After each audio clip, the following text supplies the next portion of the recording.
las emociones salen, porque las emociones se guardan asociadas a cualquier experiencia de la vida. Es muy interesante recordar algo fundamental, cómo funciona de una manera muy sencilla la actividad del cerebro. Nosotros tenemos un pensamiento que está basado en la memoria, que es una actividad eléctrica y de corta duración. Esto puede durar 1 a 2 a 3 segundos máximo. Los pensamientos no son largos. La gente dice, pero yo pienso en lo mismo. Repites lo mismo, como cuando tú estás en algo que no lo puedes parar y lo vuelves y lo reencauchas y lo reencauchas y lo reciclas. Pero también es una ventaja saber que es de corta duración porque podemos no quedarnos allí. Luego vienen las emociones, que son respuestas de neurotransmisores, son impulsos para actuar. Y yo les quiero contar una historia. Un finlandés escogió a 700 personas, Enrico Gleirin o Gleran, ¿cómo se pronunciará en finlandés? No sé cómo se dirá, lo de finlandés es muy raro para nosotros.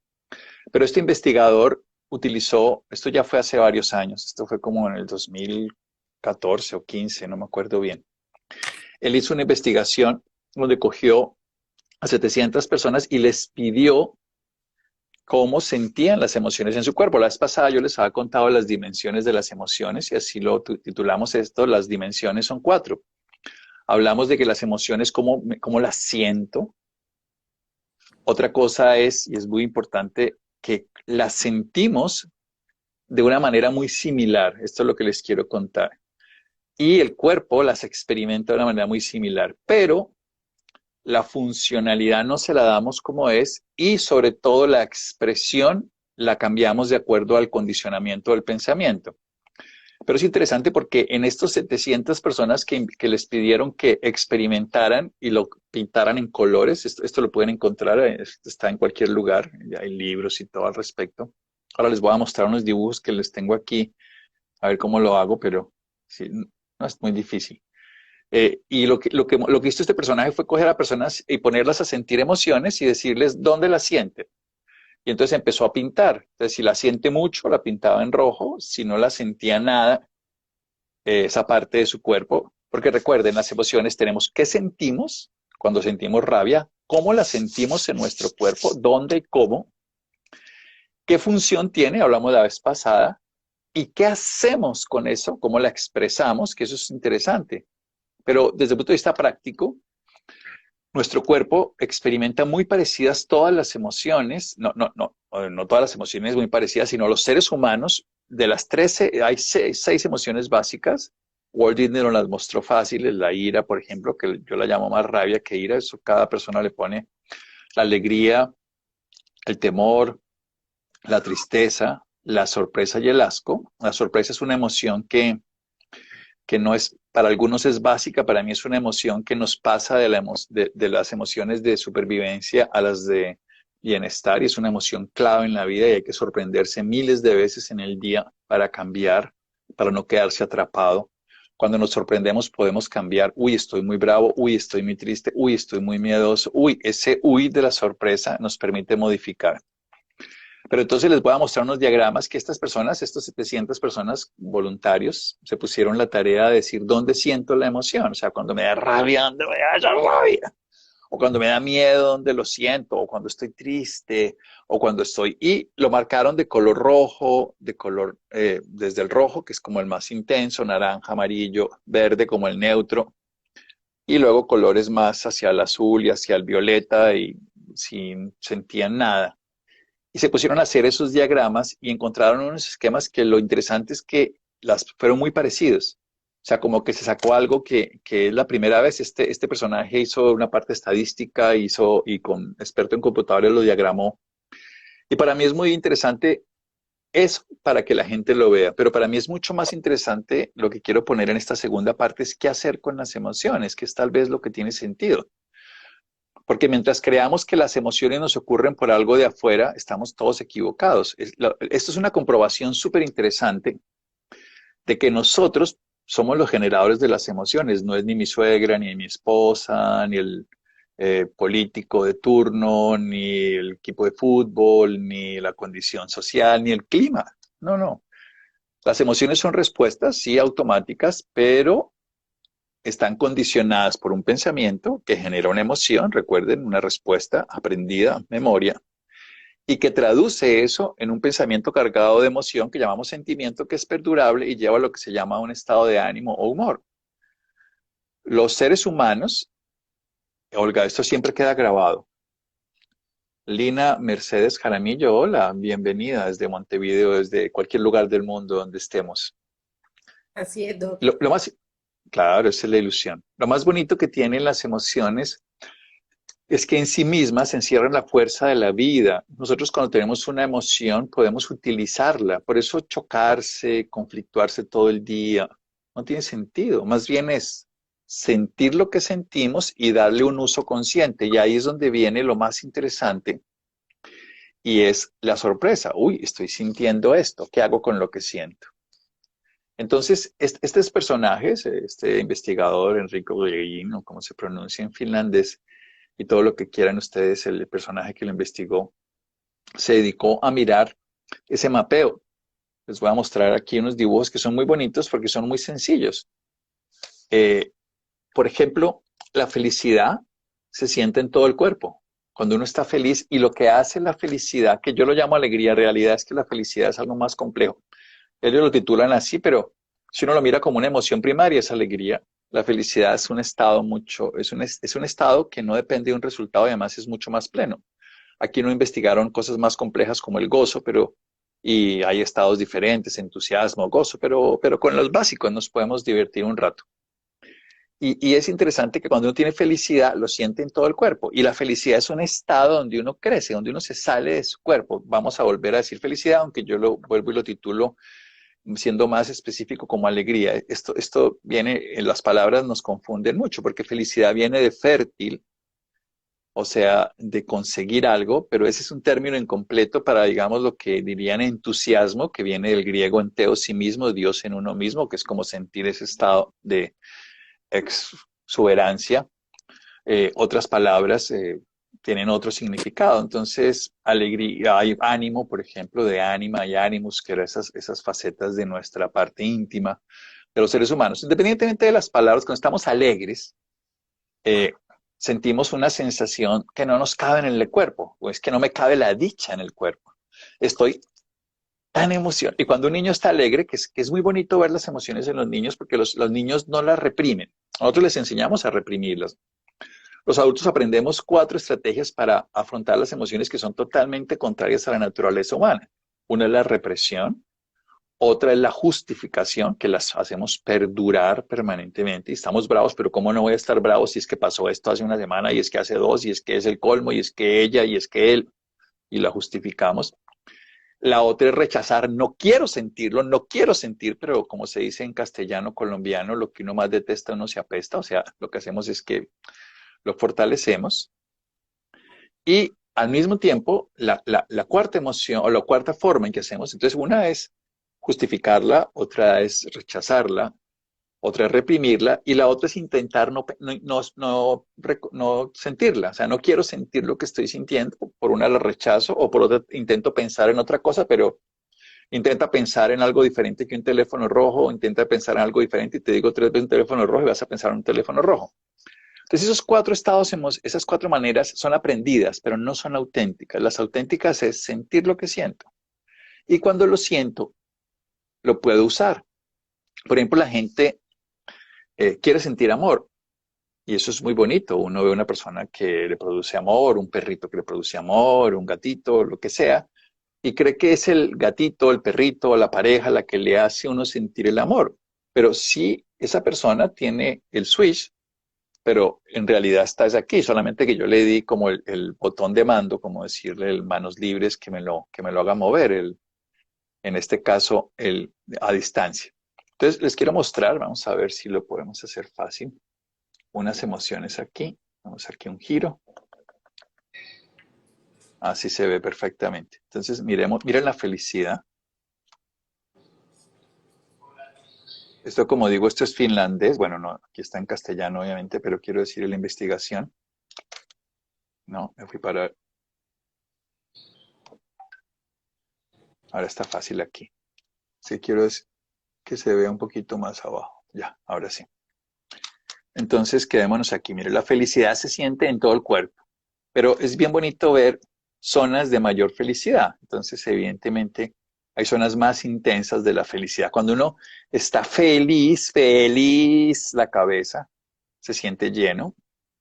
Pero fíjense, por ejemplo, al lado la ira. Ustedes dirán, la parte superior de la ira y de la felicidad son las mismas, sí. Pero hierve tanto en ese sitio que no se termina sintiendo ese bienestar. La mitad superior de la cabeza y los brazos, hay una cosa bien interesante. Cada parte de nuestro cuerpo se manifiesta distinto. El miedo, por ejemplo, se concentra en el interior porque el miedo nos capacita para supervivencia. Y de ahí decidimos si huimos, si luchamos. También está, por ejemplo, el asco, se siente de manera diferente, y la tristeza que nos hace ir, nos descapacita todo el exterior y nos lleva al interior profundamente. Uno cuando está triste se recoge. O ya,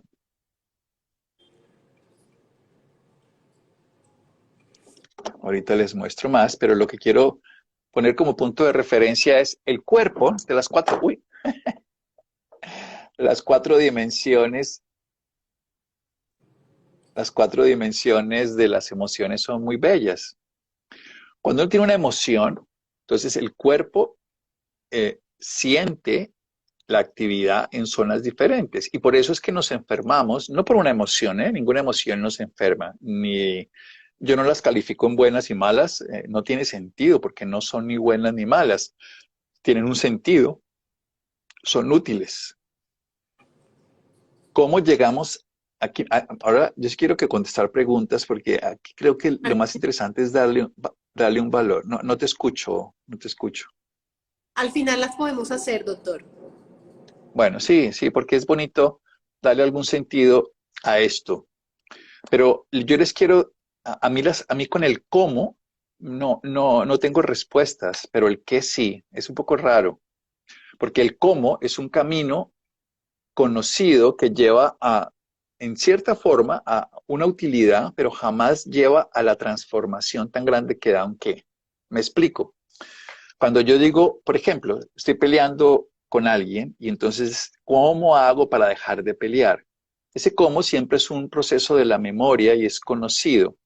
La creatividad, por ejemplo, hay muchas formas de hacer procesos creativos y la creatividad viene en método divergente, por ejemplo, y es lo que una lluvia de ideas, entonces todo el mundo ve desde un lugar diferente, pero también hay un método que es el de los niños, que es experimentar lo que están sintiendo. Entonces, las emociones es mejor qué hacer con ellas y no cómo controlarlas. O sea, qué hago cuando las siento y no cómo la cambio, porque la gente las quiere cambiar y ese es el primer error, porque cuando las quiere cambiar utiliza otra emoción y eso es como pagar una deuda de tarjeta de crédito con otra tarjeta de crédito. Transitoriamente funciona, pero funciona mucho mejor si yo utilizo ese recurso, que es un recurso, es una energía válida, y le doy una dirección consciente. De hecho, un deportista utiliza la rabia para competir.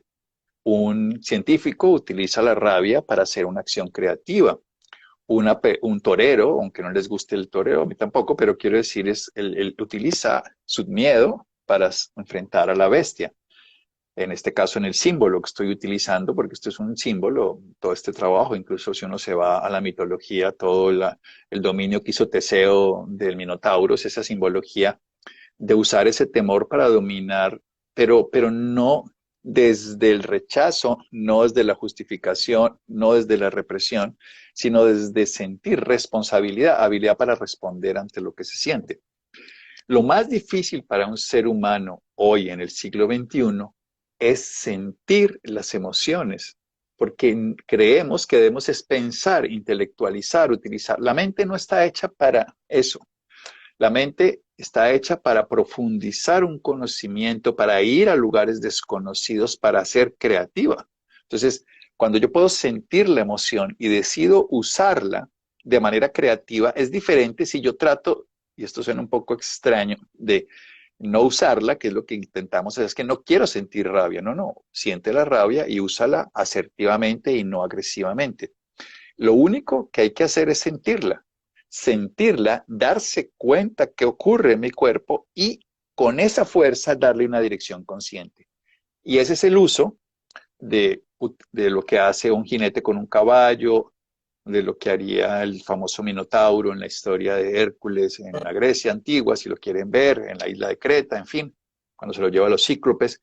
Es un símbolo que está en la humanidad desde la antigüedad, está en la historia de Platón, cuando decide el cochero llevar la carreta. No, no es algo que tengamos que decir que es novedoso, ni yo les voy a contar algo que acabo de descubrir, o no, esto de la ciencia es muy simple, porque cualquier persona se puede dar cuenta de dónde siente la rabia, la tensión, el miedo, la culpa, la ansiedad. No es tan importante lo que la ciencia diga, es importante lo que tú haces con lo que sientes tú mismo.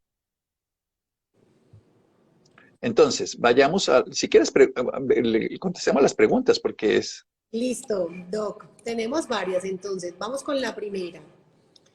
La ansiedad o la depresión, ¿en qué emoción la colocaríamos?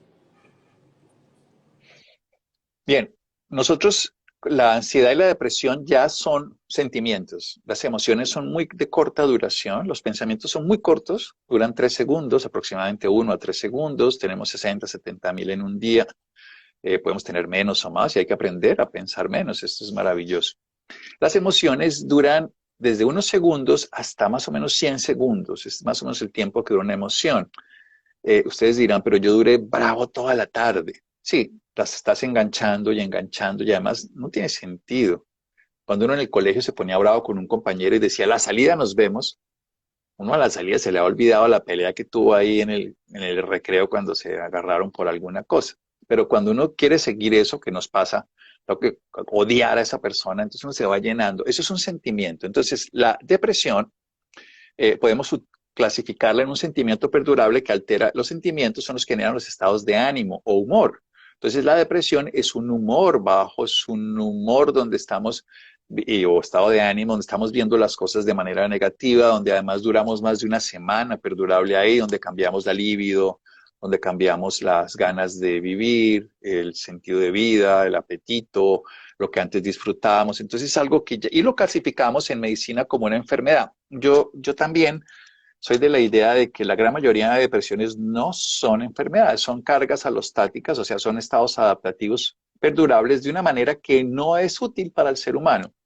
Puede convertirse en una enfermedad y llevar a más cosas, sí, como la obesidad y como muchas cosas son estados adaptativos del ser humano. Cuando no los comprendemos, nos llevan a enfermar. Y la ansiedad también es un sentimiento, o sea, son sentimientos perdurables, no son emociones, están generadas por emociones y por pensamientos de renovación.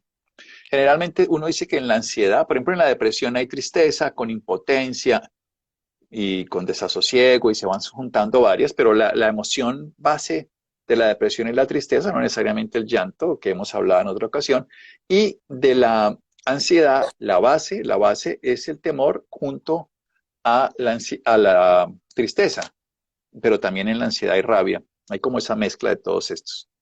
Entonces, cuando estamos muy centrados en las emociones y empezamos a descubrir cómo funciona, empezamos a darnos cuenta que ese estado perdurable, que llamaríamos un estado de ánimo o un humor perdurable, son sentimientos que llevan mucho tiempo acumulados. Y esos sentimientos acumulados lo que hacen es que nos nublan porque nos hacen ver la vida desde ese lugar. Nosotros no vemos la vida como es, sino como somos. Percibimos el mundo desde la interpretación. Hay que decir que el cerebro es un órgano que está desarrollado es para recrear una realidad y para anticipar, para ser útil. O sea, si el cerebro no anticipara, no podríamos vivir. El cerebro anticipa todas las posibilidades cuando va manejando, si no, no podría hacerlo. Anticipa miles de cosas y se prepara, pero esa anticipación lleva a que confunda lo que está percibiendo con lo que está interpretando de lo que percibe. Entonces interpreta basado en la anticipación y eso hace que modulemos desde la depresión. Entonces, dicho en otro lenguaje más sencillo, la depresión es ponerse unas gafas oscuras y verlo todo de ese color. Y la ansiedad es ponerse unas gafas para ver la vida como si lo que ocurriese o viniese a continuación fuese muy importante. Entonces tengo que prepararme para estar de la mejor manera ante eso que es importante. Entonces, no importa, voy a encontrar un aparcadero, un sitio donde voy a aparcar el auto, el coche, el carro, como lo quieran decir en cada país, y considero que eso es tan importante que si no lo encuentro se destruye mi vida. Entonces, es tan importante eso para esa persona que eso es la ansiedad. Entonces, en la depresión, todo lo veo desde la incapacidad, desde la frustración, desde el desánimo, porque es como si me pusieran unos lentes de acuerdo a un sistema biológico adaptativo que tengo, y en la ansiedad todo lo veo demasiado importante. Y generalmente en la depresión, entonces me encierro en ese pasado y en la ansiedad proyecto un hipotético futuro que le doy un valor de súper importante. Si esto no va a pasar, si esto que va a ocurrir, ahora con esto que dijeron hoy, ahora que el jefe me llamó, ahora que mi esposa me dijo. Y entonces proyecto y ahora que voy a montar en avión, ahora que voy a ir en el bus, ahora. Todo eso lo determino como demasiado importante. En una estoy viendo demasiada importancia y mi cuerpo se prepara, porque mi cuerpo, y esto es lo más interesante que les acabo de mostrar, el cuerpo responde a lo que la mente le dice. O sea, si yo meto el caballo, la carreta famosa de Platón, meto el caballo en un sitio, pues la carrocería, el carro, el carruaje también se mete allí. Entonces, si yo meto una emoción al cuerpo, el cuerpo termina viviéndola como si fuera real y responde de esa manera. El cuerpo, esta frase se los he dicho mucho y quiero que la tengamos clara en este momento. El cuerpo es 100% responsable. El cuerpo responde a mi rabia, responde a mi culpa, responde a mi miedo. Por ejemplo, el miedo durante unas horas activa mi sistema inmune, pero el miedo durante varias horas después me lo inhibe. Entonces, no es que sean buenas o malas, sino que son útiles y cuando se demoran mucho son inadecuadas porque terminan siendo tóxicas. Ok. Doctor, ¿cómo nombraríamos las cuatro dimensiones de la emoción? En la última charla, alguien que nos acompañó hace 8 días, me quedé con las ganas de saber la cuarta dimensión. ¿Podemos recordarla?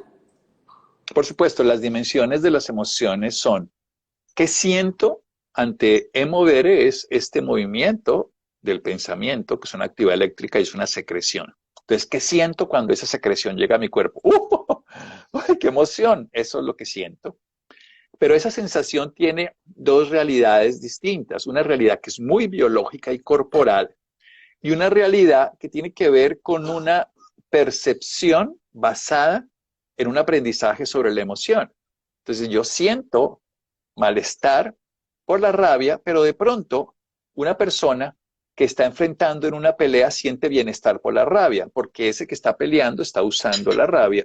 Y si yo no la quiero sentir, entonces esa sensación no necesariamente es buena o mala, sino es que estoy haciendo con esa emoción. Entonces la primera dimensión es qué siento cuando viene la emoción. La segunda dimensión es cómo mi cuerpo, que es lo que le estaba mostrando, y son estos dibujos de este estudio finlandés de esas 700 personas.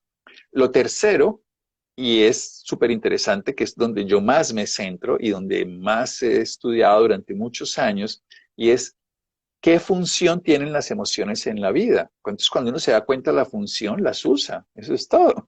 ¿Para qué función tiene este Instagram? El Instagram me sirve para qué lo puedo usar y para qué no lo puedo usar. Cuando lo sé usar, lo uso y cuando no hay que usarlo, no vivo todo el día metido en él, lo utilizo para cuando tiene que usar. Cuando no me use a mí, sino yo lo uso. Esa es la clave de la funcionalidad. Y la cuarta dimensión es la expresión, que por ejemplo en el pueblo japonés no se expresan la mayoría de las emociones. La gente se las guarda, los diplomáticos se las guardan, los niños las expresan tal cual las sienten y se botan al piso de la rabia y se ponen felices de la alegría y lloran de la tristeza y lo hacen sin ningún problema. Entonces son las cuatro dimensiones, la dimensión de lo que siento, la dimensión de qué hace mi cuerpo, la dimensión de qué función tiene esa emoción en la vida y por supuesto la dimensión de cómo la expreso. Esas cuatro dimensiones siempre están ocurriendo en el ser humano. ¿Cuál es la clave? Que yo me permita sentir la emoción, quitarle, y esto es lo más importante, y sentir cualquier emoción. La que menos quiero sentir es la que más debo sentir, sería la regla de oro. No quiero sentir tristeza, pues siéntela porque la estás sintiendo. Siéntela, pero quítale el link. Esto es lo más importante. Quítale el link de qué te la causó. Si tú le quitas el link, la emoción queda pura. Y si la emoción queda pura, tú la puedes usar. Mientras tengas un link, quedas atado a esa persona. Esta tristeza es porque se murió mi papá, porque se fue mi hermano. esta rabia es porque esa guaricha me dijo, ese personaje me hizo tal, no sé qué, ese miedo es porque eso me va a pasar. Entonces, cuando yo sienta miedo, rabia, tristeza, y siga asociando que eso es causado por ese otro, pierdo la posibilidad más bella de la vida, que es sentir esa emoción, y cuando la siento, en ese lapso de tiempo que la siento, puedo darle un sentido a ese sentir que se convierte en un sentimiento que va a ser una acción consciente. Y esa es la diferencia. Guaricha no es una palabra fea, yo sé que se rieron aquí, mira, Marcelena. La palabra guaricha significa en el lenguaje chipcha de Muiscas, en Bogotá, donde está en este momento, bueno, en la zona de Cundinamarca, donde está en este momento Angélica, significa princesa. Entonces, guaricha es princesa. Nos suena, pero lo usamos, fíjate que las palabras las usamos de acuerdo a lo que queremos darle de valor, pero guaricha es princesa. Doc, entonces con lo que usted acaba de decir de que vinculemos ese link que nos lleva a cambiar el verdadero sentido de la emoción, esa puede ser la estrategia para poder disfrutar de esa emoción y en el caso del miedo. El miedo se puede disfrutar. Mira, si nos vamos a una montaña rusa, dos personas, y una de las dos personas quiere sentir el vértigo de la montaña rusa y el otro no quiere sentirlo. Cuando la montaña rusa empieza a bajar, los dos sienten la misma sensación, solo que uno, al no quererla sentir, genera toda una emoción de rechazo, que es muy desagradable. El rechazo es muy desagradable y se agarra porque se quiere no sentir lo que está sintiendo, pero entonces al no querer sentir lo que está sintiendo, lo siente más. En cambio, hay uno que se suelta. Uno se aferra a lo que no quiere sentir y uno se suelta a lo que está queriendo sentir. El que se suelta a lo que está queriendo sentir siente miedo y lo disfruta. El que se aferra a no querer sentir lo que está sintiendo sufre el temor porque no lo quiere sentir, no porque lo sienta. Esto suena muy raro. Uno no sufre el temor. Es más, una de las experiencias más simples de la vida es sentir miedo, porque el miedo, cuando uno siente miedo, el miedo no le tiene miedo al miedo. De hecho, la diferencia entre un cobarde y un valiente es que el cobarde rechaza su miedo y se incapacita por él, mientras que el valiente siente su miedo y lo usa a su favor. Él siente el miedo y lo usa. Si no sintiera miedo, no podría usar. Nosotros biológicamente estamos diseñados para sentir miedo a través de la amígdala, a través del hipocampo, el cuerpo estriado dorsal. Tenemos toda una vía del miedo, el mesencéfalo, muchas áreas cerebrales. Si uno tuviera un daño en la amígdala, probablemente no sentiría miedo. Esto se ha visto en algunos experimentos de personas que tienen alguna alteración de la amígdalas no estas de aquí de la garganta, sino cerebral. Y entonces estas personas las exponen a circunstancias que le darían miedo, serpientes y cosas, y no lo siente. Pero porque nosotros, la funcionalidad del temor es que uno se dé cuenta de que está amenazada su integridad y que lo use en cuatro direcciones. Una dirección puede ser la sumisión, que en algunos casos funciona, o sea, se somete a ese temor, que es una entrega al miedo, y eso, por ejemplo, es muy bueno en los estados ya más elevados de conciencia. Cuando están haciendo labores de bodhicitta, los monjes tibetanos, por ejemplo, se les pide que se sometan, que se hagan un estado totalmente de sumisión ante el temor. Perdón, o sea, esa sumisión de someterse hace que se libere totalmente ese aferramiento a la materia y entre en un estado de unidad y un estado de conciencia mayor. Antes de estar en un estado de unidad y de samadhi, el temor es inmenso, pero es un temor a perder lo que existe y no existe eso, o sea que es una ilusión. El temor siempre es una ilusión, porque es una ideación sobre algo hipotético. Aunque esté ocurriendo, tu cuerpo reacciona de una manera coherente. Esto puedo complejizarlo mucho, pero lo voy a decir de una manera más sencilla. Si tienes miedo, siente el miedo. Y cuando sientas el miedo y no sientas que no debes sentirlo, lo podrás usar. Mientras sientas que no debes sentirlo, lo vas a sufrir. Así de sencillo. Cualquier emoción tiene esta característica. Pero nos educan a pensar que el miedo es malo. Quítense de la cabeza, no importa lo que piensen de lo que yo estoy diciendo, pero quítense de la cabeza que hay emociones malas y simplemente permítanse experimentar esas emociones Esta noche tengo un programa allá en Caracol Radio, ojalá lo escuchen, con un personaje que quiero mucho, se llama Sergi Torres. Él es alguien muy bello y él habla, vamos a hacer una charla sobre un tema muy bonito de cómo experimentar las emociones, y él habla de una manera muy sencilla de cómo entrar en esas emociones que no queremos ver. Es que para poder usar las emociones tenemos que poderlas conocer, y la única forma de conocer es entrar allí. O sea, tengo que entrar a ese cuarto oscuro, pero cuando entro allí me doy cuenta que es maravilloso. Cuando no quiero entrar, lo sufro. Doc, yo creo que hay muchas personas que todavía no han podido como interpretar o saber cómo o a qué se refiere sentir esas emociones. ¿Es quedarse quieto solamente o qué? ¿Cómo puede uno saber que verdaderamente las está sintiendo y no las está llevando con un link hacia ya un sentimiento progresivo o en crecimiento?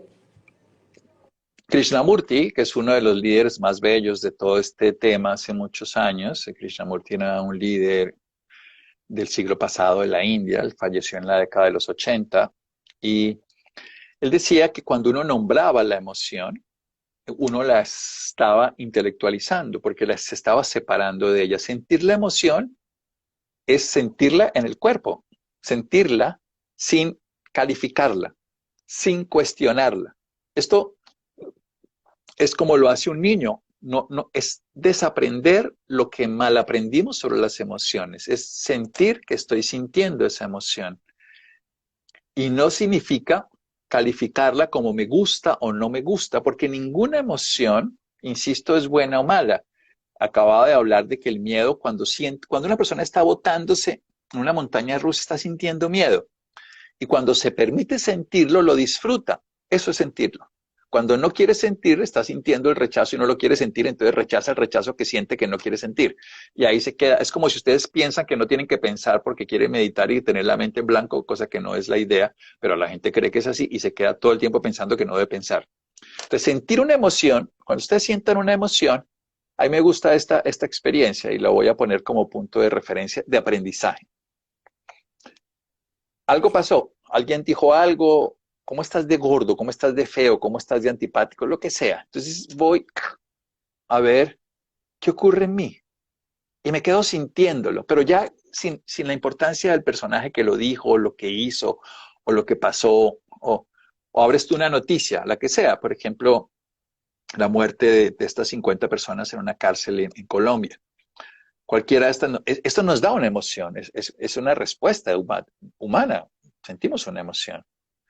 Y uno lo que hace ahí es cierra los ojos, si quiere, no es necesario, pero para empezar, como todo en la vida, al principio uno aprende y luego no necesita hacerlo de esa manera. Si están manejando, jamás vayan a hacer eso. Pero quiero decir, es cierran los ojos y se dedica a sentir lo que está sintiendo hasta que eso se extinga. No lo califica, no lo juzga como bueno o malo. En la medida en que tú lo puedas sentir de esa manera, el miedo, la rabia, la culpa, te darás cuenta que toda emoción es como una ola. Y todas las olas, por grande que sean, ¿qué pasa? Los costeños que dicen qué pasan con las olas en la playa. Ay, no sé, ¿Qué hacen las olas? no Pero usted sé. es una costeña. Nada, no, cualquier persona ve que una ola llega a la playa y se desvanece. Ah, Eso es.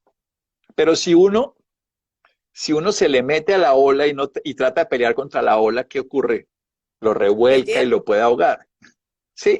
En cambio, uno lo que hace ahí es permitir que la ola llegue y se desvanezca sola. Entonces, acompañar el movimiento de la ola es otro movimiento. Hay gente que dice que hay que surfearla, sí. Los que tienen más experiencia la surfean, incluso por debajo o por encima. Entonces, uno llega a un momento en que se mete dentro de la emoción o se pone por encima de ella. Pero lo primero es poderla sentir. Y lo segundo es quitarle el link. Y de ahí en adelante todo es posible.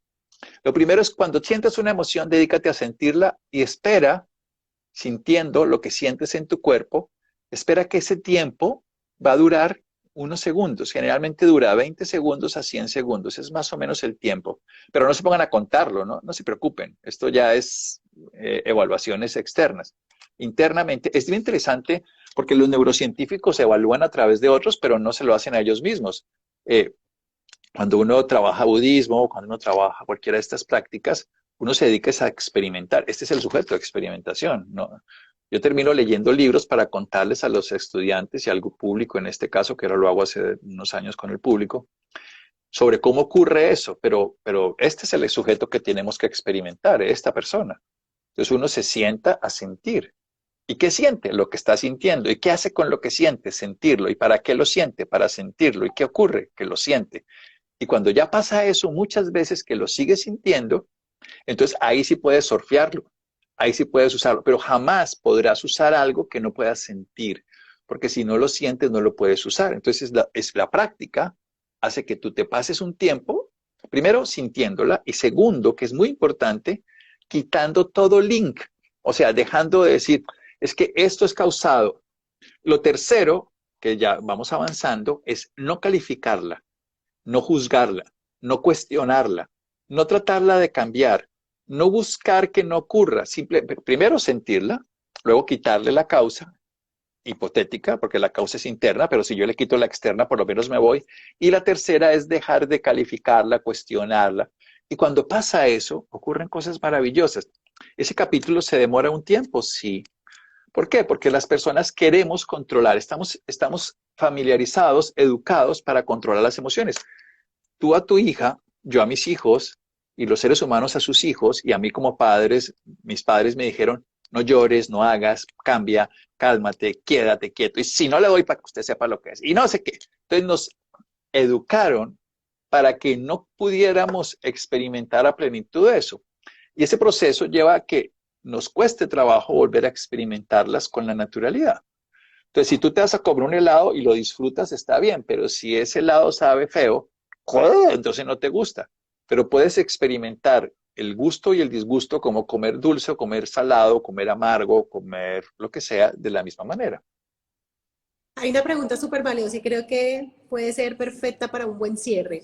Doctor, ¿cómo hago con mi ansiedad para que no me enferme y por el contrario me sea útil en algo de mi vida? A ver, la ansiedad siempre es útil si la sabes usar y es inútil si no la sabes usar y es tóxica.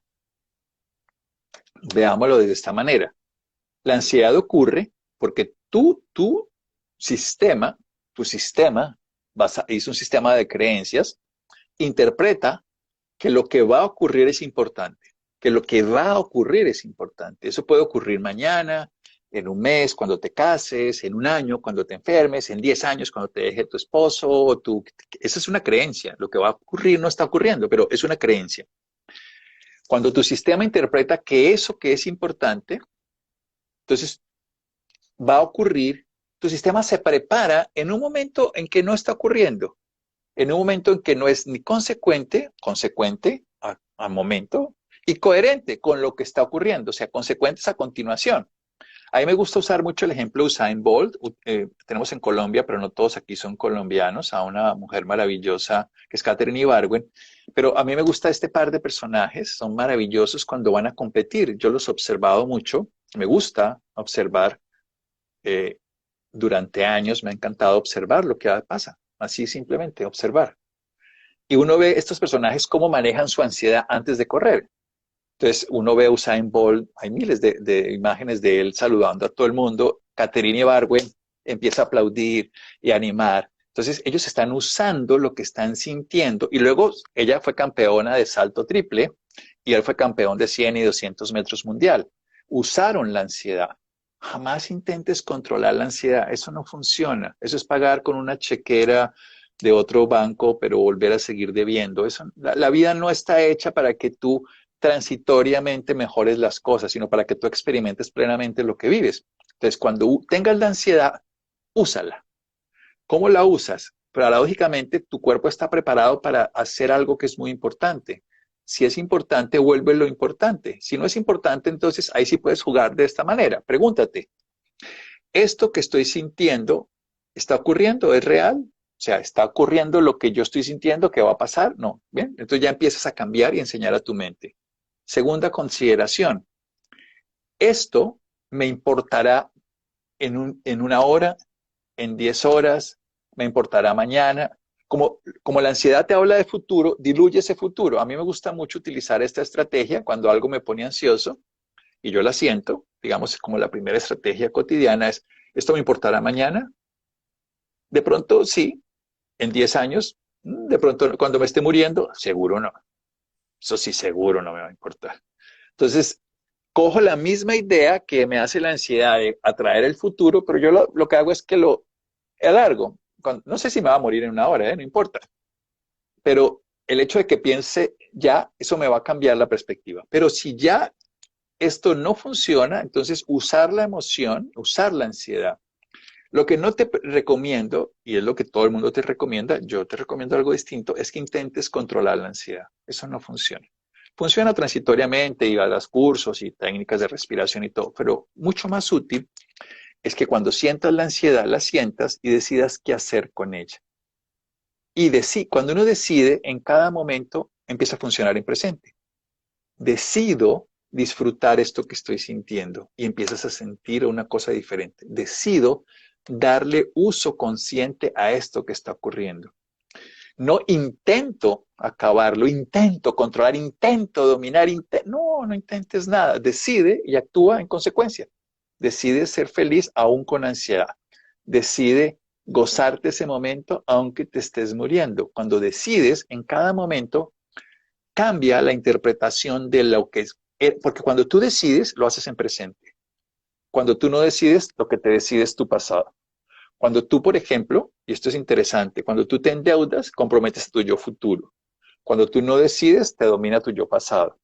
Cuando tú decides, actualizas tu futuro y tu pasado en tu presente y decides lo que quieres vivir. Yo quiero vivir este mundo en esta manera, lo decido ahora.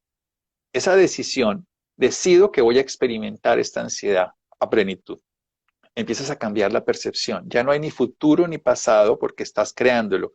El Buda lo decía de una manera más pintoresca y más bella. ¿Cómo es tu pasado? Mira tu presente, que es el efecto. ¿Cómo será tu futuro? Mira tu presente, que es la causa. Volvemos a lo mismo, pero ahí es siente lo que sientes y decide sentirlo. Sin, y esto vuelve a ser, sin no quererlo sentir, sin darle un link a una persona. Y tercero, y más sencillo, sin calificarlo de bueno, malo, me gusta o no me gusta, simplemente lo sientes. Cuando lo sientas muchas veces te darás cuenta que lo puedes usar. Y cuando lo puedas usar, entonces surfearás, te meterás por debajo, por arriba. ¿Qué importa? Te lo vas a gozar. Doc, ¿el ego es una emoción o es una combinación de emociones? Verá que ese es un tema bellísimo, el ego. Eh, ¿Dónde es la charla con Sergio Torres? Esta noche, ya contesto. Esta noche en Caracol Radio. Esto se puede escuchar en www.caracol.com.co/sanamente. Es un programa que es a las 11 de la noche hora colombiana, pero si no lo oyes, lo puedes encontrar en esa página. Mañana lo subimos a la página. Mañana queda, pero el horario no es tan fácil. El ego, el ego es una idea que tenemos nosotros de nosotros mismos. Cuando nosotros nacemos, estamos condicionados por 7 tipos de condicionamientos. Tenemos un condicionamiento muy ancestral, biológico, social, cultural. Bueno, eso son memorias que tenemos ahí. Pero no tenemos una ideación de quién somos. O sea, tenemos una estructura humana asociada a la biología, asociada a una cultura, a una familia, a una genética. El ego es una idea de quién creo que soy. Es solo una idea. Es una interpretación que se construye a través de mecanismos de la memoria muy bien definidos. Perdón, de la mente muy bien definidos. Uno es la memoria. La mente tiene varios mecanismos. Las culturas orientales hablan de 16, que los agrupan en 4 grupos, y las culturas occidentales lo vivimos distinto, pero se pueden juntar esas dos. Y es la memoria de quién soy yo. Si he sido esto, seguiré siendo esto. Está también otra condición que es muy bella, que es, y es la capacidad de identificarse.